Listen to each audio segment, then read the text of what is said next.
Hello and welcome to the presentation of the internal environment of Steers Enterprises. Steers is a private company specialising in manufacturing boats in the southeast of Queensland. A private company is a company owned by 1 to 50 shareholders. The advantages of a private company include limited liability, cannot be called on to settle the debts of the company, only liable for the amounts the owners have contributed, can create the capital through adding owners' investment in companies. Disadvantages include the risk of loss and growth, more owners, limited by shares, and the public has no liability. In the work situation is based and controlled by central management. Another manager has a different approach. Bob, the middle manager, holds the belief that all managers should be participative laissez-faire, which is French for to leave alone. Laissez-faire is where the decision-making is controlled by the employees and the central management rarely intervenes. Participative management is where employees and management join to make a decision and authority is often delegated. Both Lenny and Bob believe that each manager should adopt their favoured management style, as they believe it is the best option to manage employees. A survey was conducted among 22 employees on which management style they favoured. See Figure 1.1. The survey clarified that employees wish to be managed by a consultative or participative style of management, since both management styles share common characteristics involving the employees to be a part of decision-making and delegating authority. Based on the findings, it is recommended that Steers should consider enrolling or creating a course that could help develop their managers to be consultative or participative managers. If Steers managers are participative or consultative, their employees will be more positive, they will build confidence, and their work ethic will increase.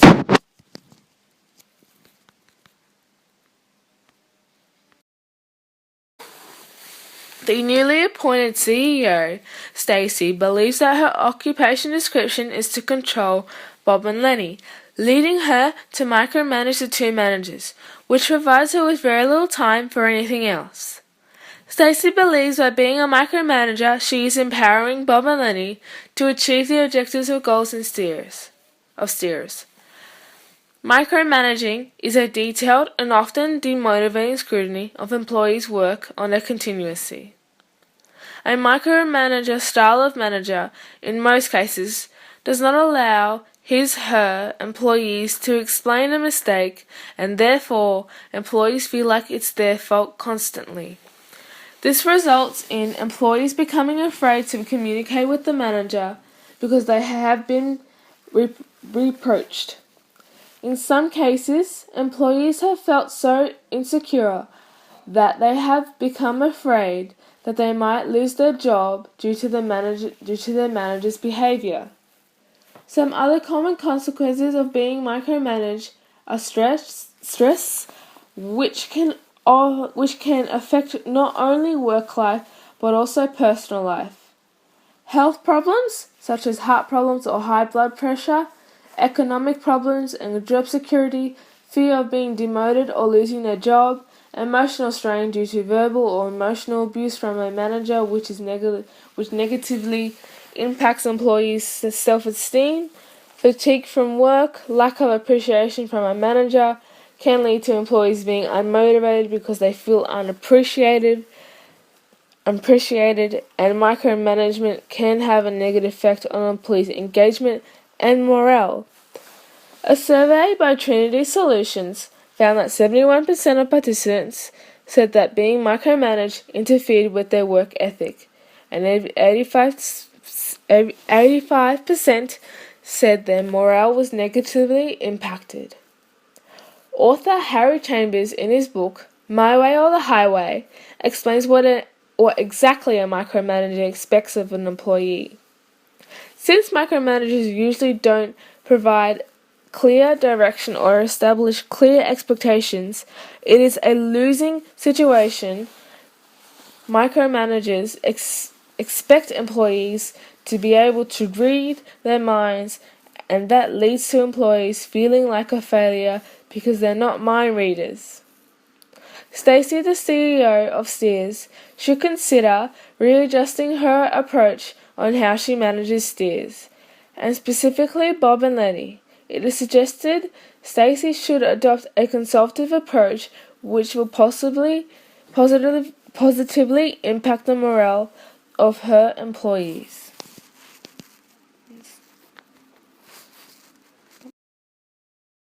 Furthermore, staff are overworked. Steers employees work long and flexible hours, including Sundays.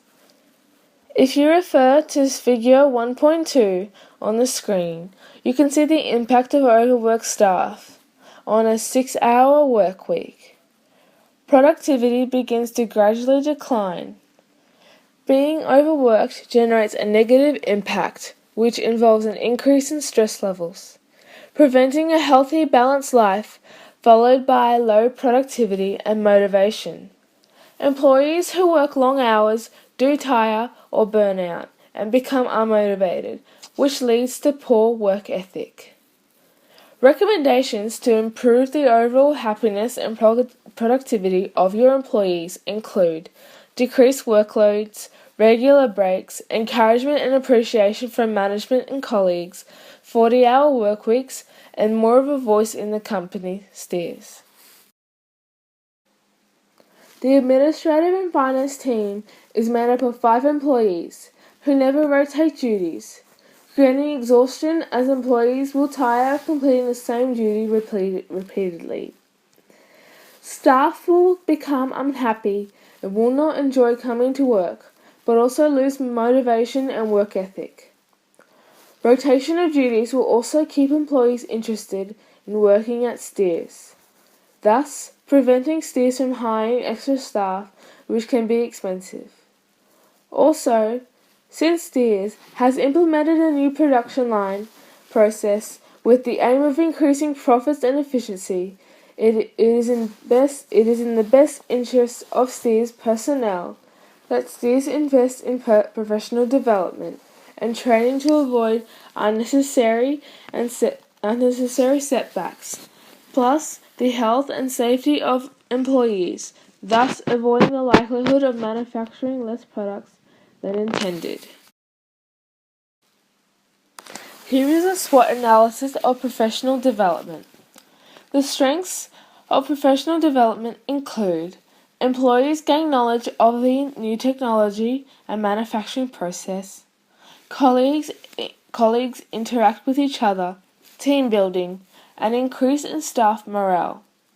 Weaknesses of professional development include lose time in manufacturing their product as employees are participating in professional development. Opportunities of professional development include able to fast-track stock and be ahead of competitors. Threats of professional development include new and improved technology released periodically and other competitors in the market. Other recommendations for Steers to consider include a human resource manager, an open door policy, and changing the secret ballot method. Steers would benefit from hiring a human resource manager which would help build teams within the organization, build the organization's culture, and help with employees' engagement and development. Furthermore, human resources is responsible for hiring and training for the business, takes care of performance management systems, is responsible for conflict management, as well as being responsible for developing good relations. An open door policy is also recommended, as it would increase the morale of Steers employees, help employees communicate their opinions, and create a better internal environment.